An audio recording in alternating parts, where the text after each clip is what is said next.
Hey guys, it's Madison Estes. Welcome back to my channel. Today I'm going to be talking about the Blumhouse movie Firestarter, an adaptation of the Stephen King novel by the same name. Firestarter is about a little girl named Charlie who was born with pyrokinesis, the ability to create and control fire. She was born with this ability because both of her parents were experimented on, and the experiment gave them powers as well. The father has telepathy and the mother has telekinesis.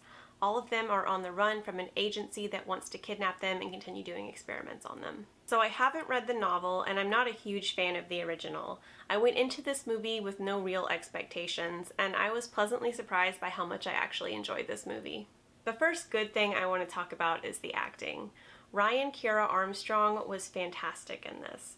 I would put her performance up there with like Dakota Fanning and Haley Joel Osment in terms of just really good childhood acting performances. I really believed her distress and fear, as well as the more heartfelt moments between her and Zac Efron, who I also thought did a really good job. I thought that the father-daughter dynamic was established really well. I thought that it felt touching and heartfelt in a way that you don't usually see in horror movies. The special effects are pretty cool. There are a lot of fires. It makes me think about this meme I saw where they rate movies based on how closely the movie ties in with the title. So like Saw would probably get like 5 out of 10 stars because yes, there were several scenes with saws in it, but there was also several characters that died in traps that had nothing to do with saws. And then there was another one where it was like The Descent, 8 out of 10. There was a lot of descending in this film. So I'm thinking Firestarter, if I were to rate this movie based on that scale, would be 10 out of 10 because there was a little girl, she started a lot of fires. 10 out of 10. Easy review. Although I thought some of the special effects in this movie were pretty cool, this isn't something that you need to see in a movie theater or on a big screen. There wasn't any like grand scale special effects or anything like that. There was some disturbing imagery in this movie. There was a cooked cat, a cooked mom, a few other things that were gross and creepy. I would have liked one scene near the climax of the story that was a little bit more grand scale, but overall I felt like they did a pretty good job with the special effects. The soundtrack by John Carpenter was predictably amazing. It was my favorite part of the movie besides the acting by Ryan Kiera Armstrong and Zac Efron. It definitely helped set the mood and elevated the scenes. What could have felt like a superhero action movie had a very haunting, horrifying feeling to it because of the soundtrack, especially at the climax of the story where Charlie is setting fires left and right like she's trying to earn a merit badge in Girl Scouts. Instead of feeling like an action movie, it felt every bit as horrifying as I imagined that situation would be in real life.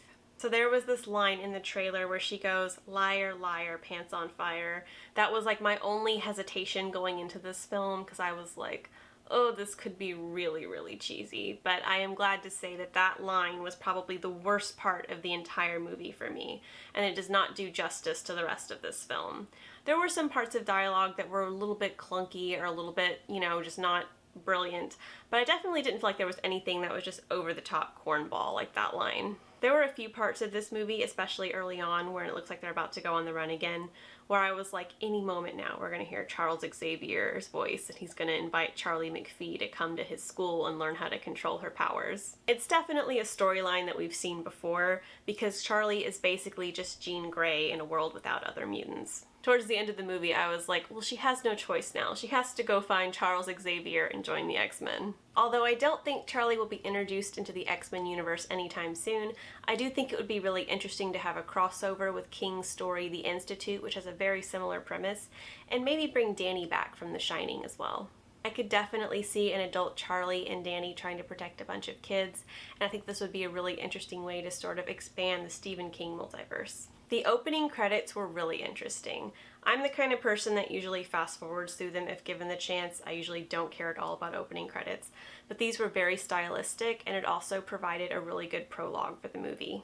In the opening credits, Charlie's parents were being interviewed by the people that were performing experiments on them, and I thought that it was just a really elegant and graceful way to do an info dump at the beginning of the movie. Now, there were a couple things in this movie that I didn't like. First of all, I did not understand John Rainbird's motivation or character at all. He is another test subject that was experimented on and developed powers, and he was sent after Charlie and her family to kidnap them and bring them to the agency so they can do the experiments. I just wasn't sure what his motivation was. It just seemed really unclear, and also his character just kind of seemed underdeveloped as a whole. Another thing I didn't like is that Dr. Joseph Wainless only had one scene in the movie. He's the guy who invented the serum that causes the superpowers, and he's kind of the one that's responsible for the entire project. The actor that plays him, Kurtwood Smith, did a really good job in this scene, and it was just really disappointing that he only had one scene and that they didn't expand his character's importance in the story. I thought it was a missed opportunity that this character didn't kill the main antagonist of the film. She seemed like she mostly just wanted to do the experiments with minimal torture and that she didn't actually want to kill the test subjects like he did. So I felt like if he had killed her or the agency did and then he replaced her role, I just felt like that would have been a far more ominous third act. It definitely felt like that one scene was part of an aborted arc, like maybe the plan all along was to have him come in the third act and kind of mess things up a little bit, but then that storyline got scrapped. But, you know, that one scene was really good, so they decided to keep it in the movie. I don't know, that's just my personal theory, but it definitely feels like that one scene was meant to be part of something bigger. Okay, and this is the last major thing that bugged me.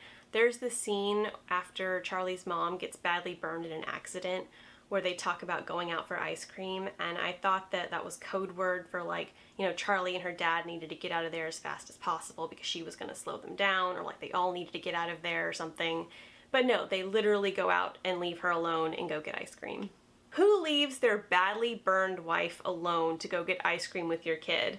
That's just really lame. I'm sorry, but someone is not winning any Husband of the Year awards. So that's just a couple issues I had with this film, but overall I give it 4 out of 5 stars. Or 4 out of 5 fireballs. This definitely isn't my favorite Stephen King adaptation. I probably wouldn't even put it in my top 15, but it definitely deserves to be watched at least once.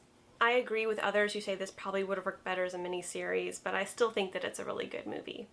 I know that the original has a lot of nostalgia for some people, but as someone that's not that attached to the original, I think that this one is arguably better, especially the soundtrack, the acting, and the special effects. Overall, this was a solid adaptation. If you enjoyed this video, please give it a thumbs up and subscribe. On this channel, I post reviews, writing advice, horror content, and vlogs. And I just edited a horror anthology called Roadkill 6 Texas Horror by Texas Writers. I'll include a link for this in the description box below if you want to check it out. Thanks so much for watching. I'll see you later.